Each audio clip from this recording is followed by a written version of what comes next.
Bienvenue à tous chez Thérapsie Capsule. Une petite capsule aujourd'hui pour booster votre couple, pour l'aider à avoir des bases plus solides et vous allez voir qu'en mobilisant les ressources de la psychologie positive, de l'affirmation de soi, de la communication non violente, on peut obtenir des résultats vraiment intéressants. Notre couple, souvent, il oscille entre, pour certains, une ultra-indépendance où finalement, chacun est centré sur sa vie, sur ses valeurs, sur ses projets, et la part consacrée au nous est réduite à la portion congrue. Finalement, la part consacrée au jeu, JE, est très importante chez chacun des membres, alors que la part consacrée au nous est beaucoup plus petite, peut-être trop, pour que ce couple soit durable. Et avec une autre forme de couple où, au contraire, on est quasiment fusionné, 1 plus 1 égale 1. On ne sait pas d'ailleurs qui on forme exactement, qui de nous deux est celui qui l'emporte. Et ce couple, lui, manque d'altérité. Le jeu de chacun des individus n'est pas assez développé. Et du coup, ce couple-là va vite manquer d'oxygène. Alors, c'est des couples qui peuvent être durables, mais qui malheureusement ne sont pas extrêmement épanouissants. Le challenge pour nous, ça va être de faire l'équation suivante. 1 plus 1 égale 3. Ça veut dire que le couple va nous aider à développer qui on est, et développer qui on est individuellement va nous aider à nourrir ce couple.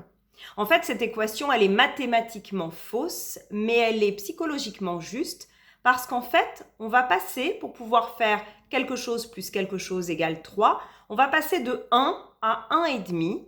Et donc, du coup, ce couple, il va nous faire passer de 1 à 1,5 pour qu'on puisse aboutir à un 3. C'est-à-dire qu'il va nous aider à comprendre mieux qui on est, à nous enrichir, à négocier aussi.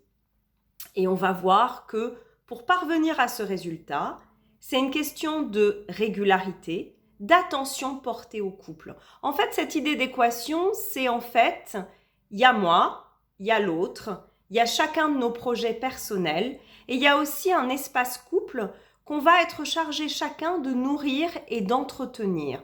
Ça veut dire que je ne suis pas confondue avec mon conjoint, mais ça veut dire aussi que je prête attention à ce qu'il ressent, à ce qu'il vit et à ce que je vis. Pour que ce couple fonctionne bien, ça veut dire qu'on va utiliser la ressource de l'analyse transactionnelle qu'on appelle des strokes, c'est-à-dire qu'on va veiller à donner à son conjoint et à recevoir soi-même des signes de reconnaissance positifs. C'est-à-dire qu'on va se centrer sur ce qui nous plaît chez l'autre, sur ce qui fait que cette rencontre a été vraiment chouette et sur toutes les qualités. Et notamment en période difficile parce que le couple, forcément, comme c'est un organisme, il va être confronté au fur et à mesure de la vie à des changements, à ce qu'on appelle en analyse systémique des crises. Et je vous rappelle que l'idéogramme chinois pour le mot crise, c'est à la fois le mot danger, mais aussi opportunité. Donc ce couple, pour qu'il puisse durer dans le temps, il va falloir qu'il soit souple, qu'il soit flexible. Il va falloir aussi que je sorte, moi et mon conjoint, qu'on sorte des mythes inaccessibles, qu'on sorte du perfectionnisme pour aller vers quelque chose de beaucoup plus fluide, de beaucoup plus épanouissant, de beaucoup plus harmonieux. Donc pour sortir de tout ça, il faut que chacun de nous prenne soin de cet espace commun en regardant son conjoint, en apprenant à négocier, en apprenant aussi à dire ce que l'on ressent. Et on peut utiliser à cet égard une petite méthode qui s'appelle le DESC, D-E-S-C. Quand quelque chose ne nous convient pas, il est important de le dire, mais pas seulement de le dire, il est important de savoir le dire. Pour cela, il ne faut pas attendre trop longtemps. Parce que si on attend trop longtemps, on finit par coller des timbres dans un petit carnet virtuel et on va finir par exploser ou par provoquer une crise majeure. Donc c'est important, au fur et à mesure de la vie, de se dire à l'autre, de dire ce qui nous convient, ce qui ne nous convient pas, et de veiller à ce qu'on ait suffisamment d'échanges positifs réguliers pour que le jour où j'ai quelque chose à dire à mon conjoint, peut-être une limite que j'ai besoin de poser, peut-être une valeur que j'ai besoin de réaffirmer, quelque chose qui parle de moi, ce ne soit pas un drame. C'est juste quelque chose qui fait partie du patchwork général du couple et qui peut même servir à nous rapprocher. Parce qu'en fait, plus on veut être proche, plus il faut partager de soi, de ses émotions, et le desk va nous permettre de faire ça. Donc la première chose, si quelque chose ne me convient pas, si quelque chose me heurte, c'est de ne pas attendre trop longtemps pour en parler. C'est aussi de choisir un moment où mon conjoint est disponible. Peut-être que quand il rentre du travail harassé de fatigue ou qu'il est déjà tendu de sa journée, ça n'est pas le bon moment. Donc je vais vérifier, je vais valider avec lui que c'est le moment de lui parler. Ensuite, D pour description. Je vais essayer de rester totalement factuel dans ce que je dis. Je ne vais pas lui dire par exemple tu laisses traîner tes chaussettes, quel paresseux tu fais, parce que ça c'est un jugement de valeur, j'attaque sa personne.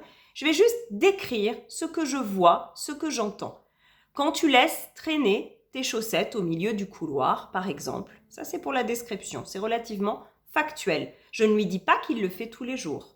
Je précise que c'est à certains moments. Je ne généralise pas. Je ne profite pas de cette occasion pour ressortir de vieux problèmes. Je me concentre sur le problème spécifique.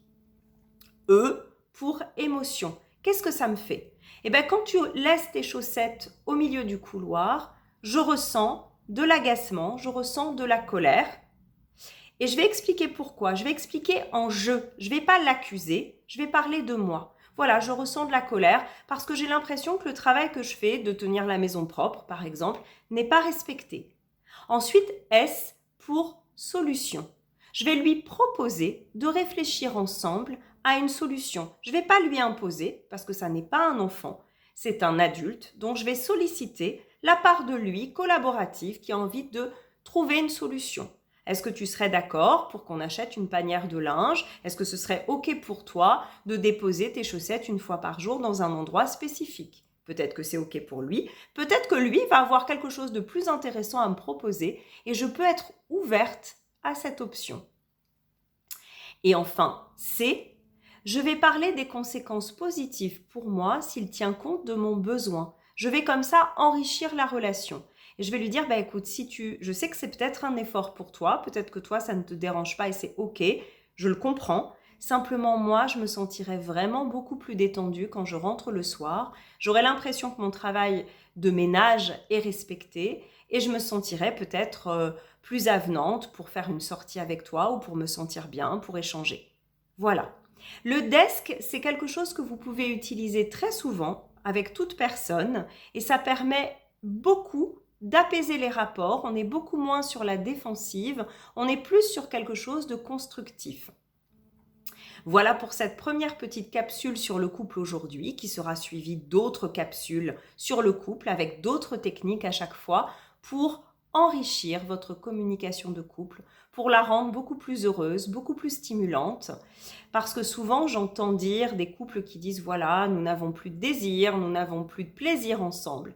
Sachez, messieurs et mesdames, que la sexualité, une sexualité de qualité, se prépare dans les autres sphères de la vie du couple et notamment dans la communication.